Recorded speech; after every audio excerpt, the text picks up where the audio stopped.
Section 3.2, example 3, finding the domain of a function involving a denominator. So find the domain of the function f of x is equal to x plus 1 over 2 minus x.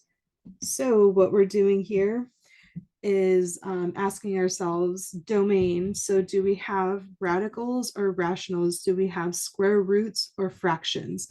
In this case, I see a fraction. So with fractions, that tells me that we do not want the denominator to equal 0. So right away, I'm going to look at this and set our denominator equal to 0. So again, we have the function f of x is equal to x plus 1 over 2 minus x. We do not want the domain to, or we do not want the denominator to ever equal 0. So we're going to find out where it equals 0 in order for us to figure out what never to plug into it. So setting the denominator equal to 0, 2 minus x, we said cannot equal 0. And let's solve for x. So negative x cannot equal negative 2.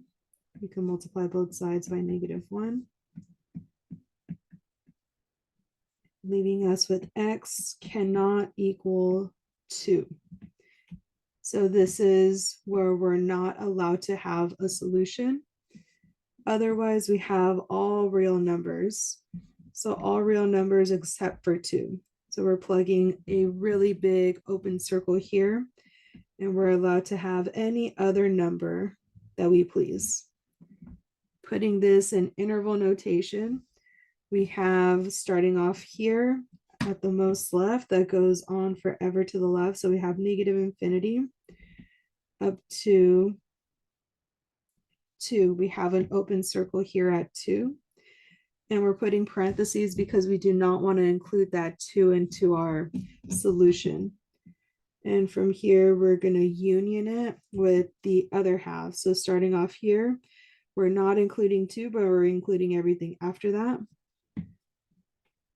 So starting off at 2, and we go on forever to the right. So to positive infinity.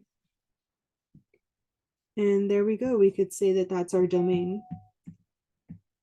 So domain goes from negative infinity up to 2, union 2 up to positive infinity. And that's our solution. If you have any questions, please feel free to ask. Otherwise, bye.